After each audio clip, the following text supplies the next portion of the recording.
Corsair Build everybody, Episode Jay's 1. Haydn today, behind the camera today. We've got a new kind of project. It's going to be a longer project than what you see on the channel. We got a Casio F4U Corsair 40 size series. And it's been sitting in a garage, supposedly, and it's been damaged a little bit. So we're going to be doing some fiberglass filling and fixing. So I'm going to flip the camera around. Blakey's today, as he's the pro at fiberglassing, he's going to go through it and give you all the details. Let's do this. Alrighty, so just to start off, before I go anywhere, as you can see, we've got the fuselage for the Corsair.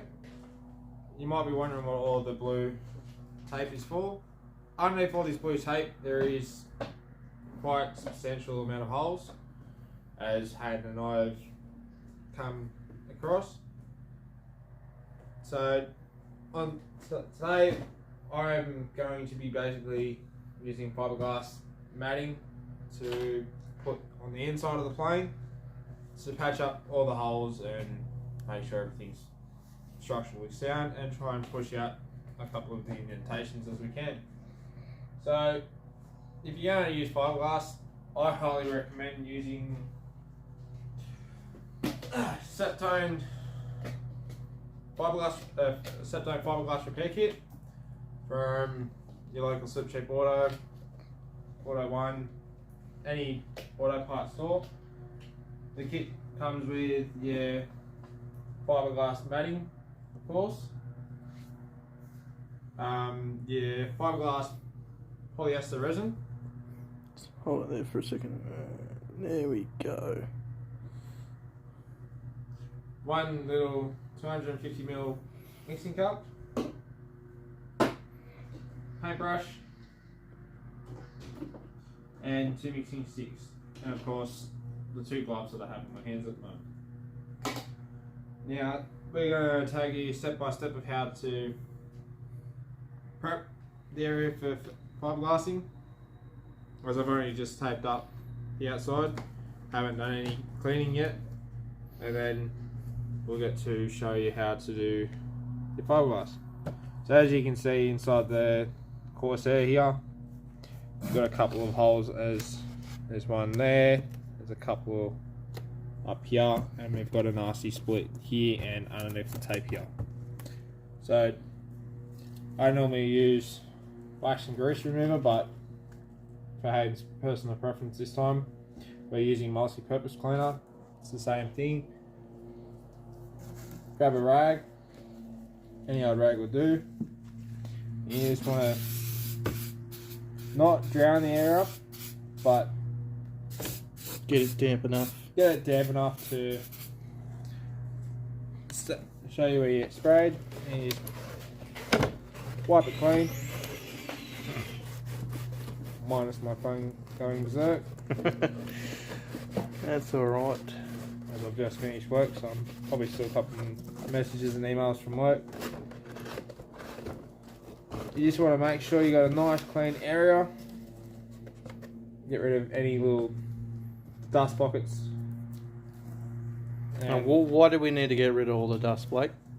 Get rid of all the dust to make sure the fiberglass and the resin sticks. Because if you have dirt or any sort of chemicals underneath the fiberglass, it tends to bubble, split, peel, and then fall apart. So I've had it happen to me on a couple of bigger projects that I've worked on in the past, like my own personal vehicle for reference.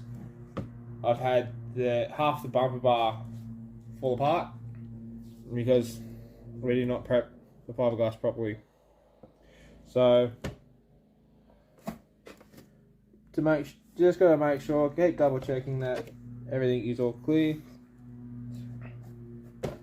Put tape on the back half, so on the outside of the fuselage, not on the inside, as the main structural point of the hull of the plane is your fuselage, so it's the inside, not the outside. Yeah, and obviously we'll cover putting the top layer on in a later video. I'm just currently waiting on that to get delivered, which you need a special iron for anyway, so you can apply the film. So we'll go into that, but we'll cut right here real quickly, and we'll come back when there's a little bit more progress. See you guys in a minute. Alright guys, so while off camera and all that, we've had to really get this done in a quick hurry. So as what you're seeing right about now is the final product of all the fibreglassing. It's got the resin mixed in properly, so all the areas cleaned. It's just that gone that yellowish tinge now due to the resin and the hardener. So that's 2 layers on each side of the fuel cell. 2 layers on the top and 2 layers underneath here, because underneath this tape here is a nasty crack. So if you're a little kid wanting to do this, I highly recommend getting an adult to do it, and just simply follow your pre-instruction manual. Follow it step by step, and then you'll be good to go. Yeah, that's basically about it. Now you've got to wait up to what, 24 hours, is it? About 24 hours, or depending on what weather you're in, a couple of days, a couple of hours. Just depends where you're at, really. And to you, Hayden, how did you find the learning process? Because you've never done fiberglass before, and you basically watched me do it. So how did you think it went? It actually, it's quite simple, easy to follow. Since you got step-by-steps, anyone can basically do it. So that's basically my knowledge there, that as long as you prep it beforehand, everything's going to be okay. As one of the major cracks, as you can see, was about there, which has been patched. So what does that look like on the other side, or is that still taped up? It's still taped up. Okay. This is going to be taped up for at least a couple of hours, maybe a day or two. So once it's all done, So what we'll do, we'll leave it off here, and then we will continue on day number 2. See you guys in the next one. Leave a like, subscribe, follow the YouTube page, go check out the TikTok, and that's basically about it. Thanks, Blake, for running the show today. That's all good, Hayden. I'm behind the camera, so as you can see, the fuel cell is done. I can run over that real quickly for you. What I've done is basically done a cable tie around the main tank, done a cable tie around the side of the tank just to hold it in, nice and structural, and put some foam on it so we don't have overheating.